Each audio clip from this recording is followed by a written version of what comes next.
আন্তর্জাতিক অপরাধ ট্রাইব্যুনালের প্রথম ট্রাইব্যুনালে অর্থাৎ ট্রাইব্যুনাল 1-এ আজকে রামপুরায় 18 এবং 19শে জুলাই আমাদের আধা সামরিক বাহিনী বিজিবি জুলাই আগস্টে ছাত্র জনতার উপরে নির্মম হত্যাযজ্ঞ চালিয়েছিল।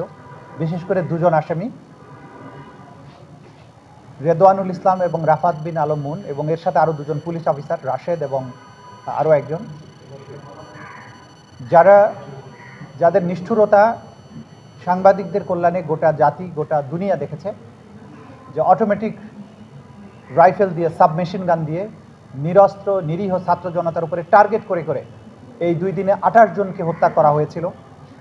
সেই হত্যাকাণ্ডের দায়ে যে ফরমাল চার্জটি দাখিল করা হয়েছিল 4 জনের বিরুদ্ধে, সেই মামলাটির আজকে আনুষ্ঠানিকভাবে অভিযোগ গঠন করা হয়েছে এবং আগামী 20শে জানুয়ারি প্রথম সাক্ষ্য গ্রহণের জন্য দিন ধার্য করা হয়েছে।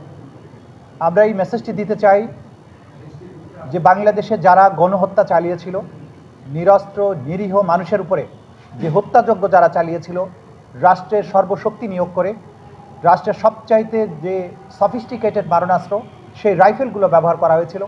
এবং এখানে প্রত্যেকটি আহত নিহতের শরীর থেকে আমরা যেটা দেখেছি যে প্রত্যেকেই অত্যাধুনিক মারণাস্ত্রের আঘাতে নিহত হয়েছিলেন, এবং সেখানে কোনো রকমের হুমকি তৈরি করা হয়নি।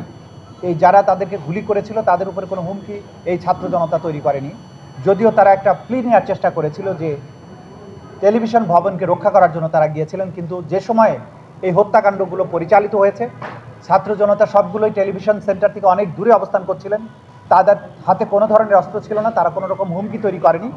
কিন্তু যে বাহিনীর যে আসামি যারা, তাদেরকে ট্রেন আপ করা হয়েছিল